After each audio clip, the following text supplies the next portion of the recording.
Okay, members, before consideration of the business, members are advised that a deputation request has been received from Mr Chowdhry in relation to item 7, and that's the options appraisal for works to the Angus Council homes featuring RAAC. Do members agree to the request of a deputation? Yes. Okay then, in that case I propose that we hear the deputation immediately prior to item 7. Is that agreed? Yes. Thank you. Members are also referred to the addendum circulated earlier today. As members are aware, that information has not been published in line with standing orders and the 3 clear days. However, I am going to rule that the information be considered to allow the necessary appointments to outside bodies to be made today. Thank you. Agenda item number 6 is the possible exclusion of the public and press. Do we agree to exclude the public and press during consideration of items 8 to 10? Okay, thank you. Now, Council have agreed to hear the deputation at this point from Mr Chowdhry. So, Mr Chowdhry, you have 10 minutes for your deputation, and that may be followed by questions. And I will remind members, this is questions to the deputation only. Make no statements, please, and no questions to officers. Thank you. Mr Chowdhry, you have 10 minutes, and I will remind you when you have 1 minute left. Thank you. Thank you. Provost, councillors and officers, thank you for the opportunity to speak today. We are here to represent not just the 25 council tenants in Milton Street, Montefief, affected by reinforced autoclaved aerated concrete, known as RAAC, but also the 49 private homeowners whose lives have been upended by a crisis they neither caused nor could have foreseen.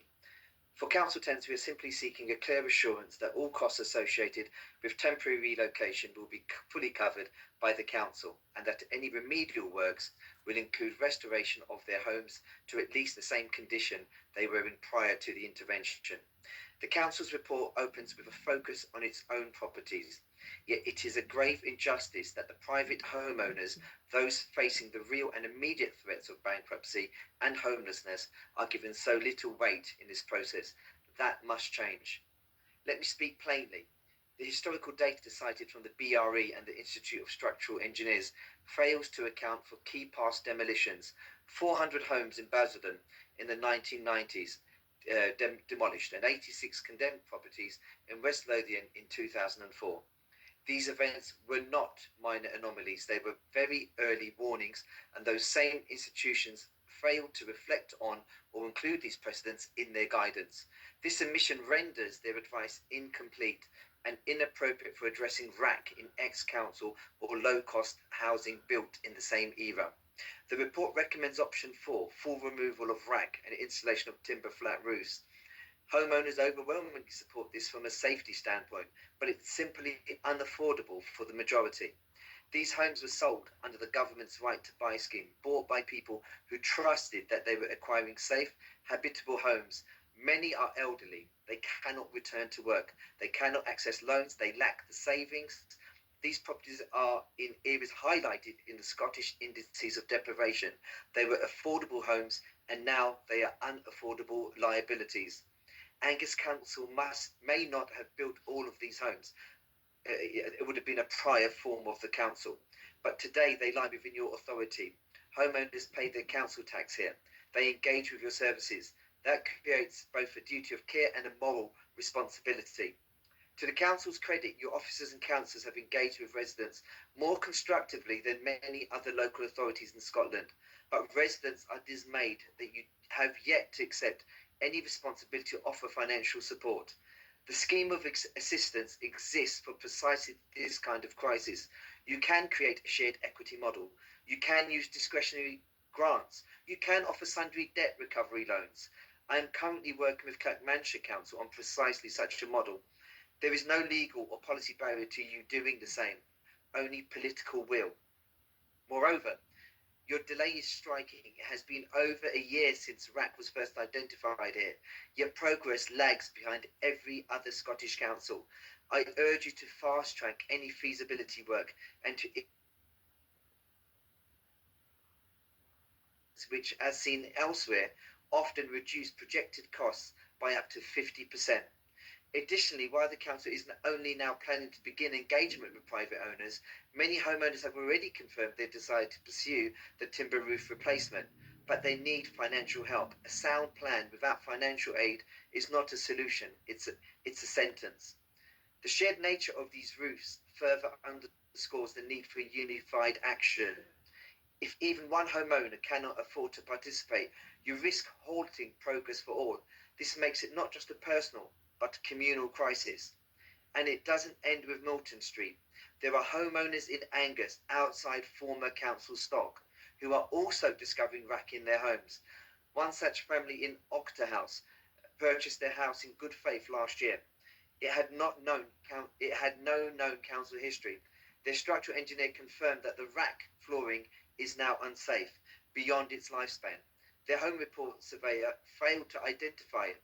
Their legal claim is unlikely to succeed. They face enormous personal cost with no fault of their own. So I ask you, what is being done to identify other RAAC-affected properties in Angus? What support can be extended to these families, especially those in properties never built by the council, but nonetheless trapped in the same nightmare? Let me end with specific practical actions this council can and must take. Proposed actions for Angus Council: 1. Expand the scope of RAAC remediation planning to include the 49 private homeowners in Milton Street and any other identified through further investigation. Seek immediate funding from the Scottish and UK governments. Champion the creation of a national fund that removes all homeowner costs for RAAC remediation. 3. Use the scheme of assistance to offer grants, mis-share options or sundry debt recovery loans for private owners, especially those on low incomes or in shared roofs. 4. Release costings for proposed works to the public to ensure transparency, allow informed resident decisions and build community trust. 5. Provide clear written timelines to all affected residents, council tenants and private owners alike, and maintain open communication channels.